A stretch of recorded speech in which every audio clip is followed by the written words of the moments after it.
کہ غربت کی وجہ سے لوگ سوسائڈ کر دیتے ہیں. تو کیا غربت میں کی کتنی کنٹریبیوشن ہے سوسائڈل تھاٹس کے حوالے سے اور اس ایکٹ کے حوالے سے؟ تو یہاں پہ اویئرنیس انتہائی امپورٹنٹ، چاہے وہ اویئرنیس آپ کو ایک عالم دین دیتا ہے یا ڈاکٹر دیتا ہے یا اچھا خاصا پڑھا لکھا آدمی ہوتا ہے، تو آپ ڈسکس کریں گے تو آپ اس چیز سے نکل آئیں گے، ڈسکس نہیں کریں گے تو میں بھی آپ کو یہ چیز لے ڈوبیں. بسم اللہ الرحمن الرحیم. السلام علیکم and very warm welcome to اور YouTube platform doctor Ikram Khan. ناظرین، ہم اس چینل کے تھرو مختصر سے وقت میں، مختصر سے دورانیے میں ان ٹاپکس پہ بات کیا کریں گے جو ہماری سوسائٹی کے ہر طبقے کے لیے مفید ہوں اور ان سے ہماری سوسائٹی کا ہر طبقہ استفادہ کر سکے. تو ہماری کوشش ہوگی کہ اس مختصر سے ٹائم میں ہم ریسرچ بیسڈ ڈسکشن کریں اور جس سے ہماری ارد گرد کے جتنے بھی لوگ ہیں، جو بھی طبقے، خواہ وہ اسٹوڈنٹس ہیں یا خواہ وہ جاب کرنے والے لوگ ہیں یا کسی بھی پیشے سے جو متعلق ہے، وہ اس سے فائدہ اٹھا سکیں. تو and we really want to see some sort of benefit, some sort of improvement in their life by this little effort. اور اس دورانیے میں ہم جو ٹاپکس یہاں پہ ڈسکس کیا کریں گے، اس کے لیے ہمارے ساتھ جو ایکسپرٹ ہوں گے موجود ہوں گے اس ٹاپک کے حوالے سے، خواہ وہ ہیلتھ کے حوالے سے ہو، خواہ وہ جنرل کوئی بھی ایشو ہو تو اس کے حوالے سے ہم بات کیا کریں گے. تو آج جو ٹاپک ہم نے اپنی ڈسکشن کے لیے سلیکٹ کی ہے وہ ہے suicide and important health issue. اور اس ٹاپک پہ بات کرنے کے لیے ہمارے ساتھ موجود ہوں گے doctor Ikram Khan, very competent and sweet person. ہم اپنے اسٹوڈیو میں ڈاکٹر اکرام صاحب کو ویلکم کرتے ہیں. Welcome sir. Thank you so much. And thank you so much for giving us time. تو ڈاکٹر صاحب ابھی ہم شروع کرتے ہیں. پہلے تو میں یہ چاہوں گا کہ ہمارا جو یہ انیشیٹو ہے اس کے حوالے سے آپ ناظرین کو کچھ بتا سکیں گے، یہ کیسے ان کے لیے بینیفیشیل ہوگا؟ جی بالکل. دیکھیں، جب انسان کے پاس کسی بھی چیز کے متعلق معلومات نہیں ہوتی تو اس کے پاس جس پرابلم سے وہ گزر رہا ہے تو پاسبل سولوشنز نہیں ہوتی. تو معلومات کا حاصل کرنا بڑا ضروری ہے. جب آپ کے پاس ایک پرابلم ہو، اس کے پاسبل سولوشنز ہیں، تو آپ اس پرابلم سے ایزیلی نکل آتے ہیں کہ ایک الٹرنیٹ نہیں تو دوسرا نہیں تو تیسرا، آپ اس میں سے نکل آتے ہیں. بہت ڈاکٹر صاحب نے جو بات کی میں اسی بات کو آگے بڑھاؤں گا کہ اویئرنیس بہت ضروری ہے. جب تک آپ کو اویئرنیس نہیں ہوگی تو آپ کے ساتھ جو ایشو ہے آپ اس کی روٹ کاز تک نہیں پہنچ سکیں گے اور اس طرح سے آپ کو وہ ایشو کبھی بھی ریزالو نہیں ہوگا. تو ڈاکٹر صاحب، خودکشی کے حوالے سے اگر میں تھوڑی سی اسٹیٹس میرے سامنے کچھ پڑی ہوئی ہے. ویسے تو پاکستان میں چونکہ اس کا ڈیٹا نہیں ملتا، اس کا پراپر ریکارڈ نہیں رکھا جاتا، لیکن یہ WHO کی ایک رپورٹ ہے، اس کی ڈیٹا ہے 2019 کا ڈیٹا ہے یہ، کہ اس میں تقریباً کوئی 19,331 سوسائڈل ڈیتھس ہوئی ہیں، جس میں جو فیمیلز ہیں وہ 4,560 ہیں اور میلز کی جو تعداد ہے وہ 14,771 ہے. تو یہ ہر آنے والے سال کے ساتھ نا یہ جو ڈیٹا ہے اس میں انکریز ہوتا جاتا ہے. ہم اس چیز میں دیکھتے ہیں کہ یہ خودکشی کی جو تعداد ہے اس کی وجہ سے جو اموات ہیں ان میں اضافہ ہو رہا ہے. تو ڈاکٹر صاحب، میں یہ سمجھنا چاہتا ہوں اور جو ہمارے جو دیکھنے والے ہیں وہ بھی یہ سمجھنا چاہیں گے کہ آج ریسورسز کی فراوانی ہے. ہم یہ دیکھتے ہیں کہ ایک بندہ ہے، اس کے پاس سارے کمفرٹس ہیں، ایون کہ اس کے پاس لگیجیز بھی ہیں، اس کے باوجود بھی خودکشی کا رجحان اس طبقے میں بھی پایا جاتا ہے. اس کی کیا وجہ ہے؟ دیکھیں جی، آپ کی بات کو میں آگے بڑھاتا ہوں. حال ہی میں ایک ویڈیو بھی وائرل ہوئی تھی. سوئٹزرلینڈ کے اندر انہوں نے باقاعدہ طور پہ ایک ایسی مشین تیار کی ہے کہ سیوسائڈ کرنے والا جا کے جج سے لکھواتا ہے کہ میں نے اپنی زندگی کو ختم کرنا ہے، وہاں سے اجازت لے کے جا کے اس مشین میں لیٹ جاتا ہے. وہاں گریجولی آکسیجن لیول ڈاؤن کرتے ہیں اور انسان گہری نیند میں چلا جاتا ہے اور وہاں سے پھر ابدی نیند میں چلا جاتا ہے. دیکھیں، اگر دیکھا جائے ہمارے یہاں کی عام سا کنسیپٹ ہے نا کہ بھئی ضروریات زندگی پوری نہیں ہو رہی یا مسائل ہیں، معاشی استحکام نہیں ہے اور اس وجہ سے آپ سوسائڈ کر لیتے ہیں. دیکھیں، سوئٹزرلینڈ کے اندر پر کیپٹا انکم یا GDP گروتھ ہے، اس کا ایک لیول ہے، ہم تو آلموسٹ سوچ بھی نہیں سکتے.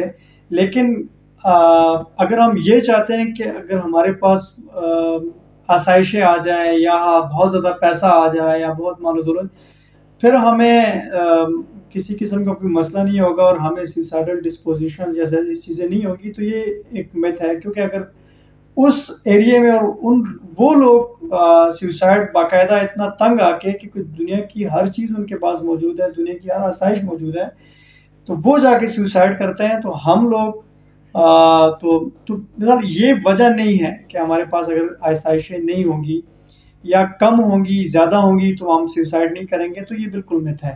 ایگزیکٹلی میں اسی بات کو نا آپ کی اسی بات کو آگے بڑھاؤں گا کہ ڈیفینیٹلی جن کے پاس لگژریز بھی ہوتے ہیں وہاں پر بھی خودکشی کا رجحان پایا جاتا ہے. میں when I was taking my exam تو میں نے ایک سبجیکٹ پڑھا تھا سوشیالوجی.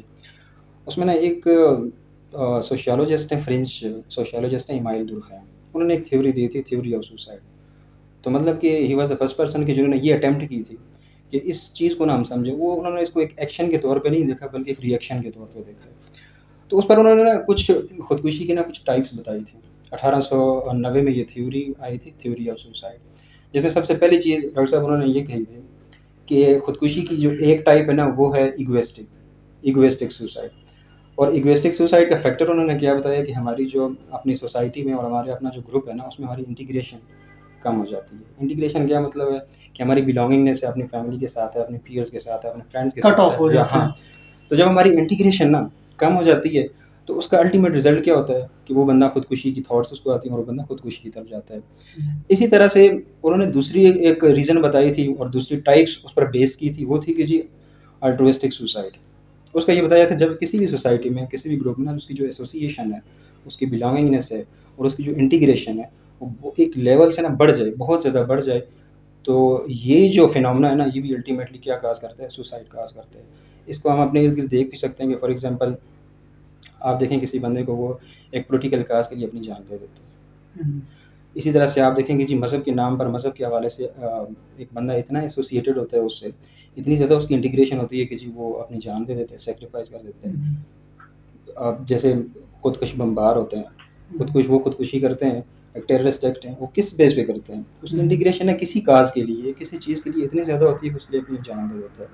اسی طرح سے دوسرا جو فیکٹر ہے نا ہماری سوسائٹی میں، اس کو ایمائل دورخیم نے یہ کہا تھا کہ ریگولیشن ہے.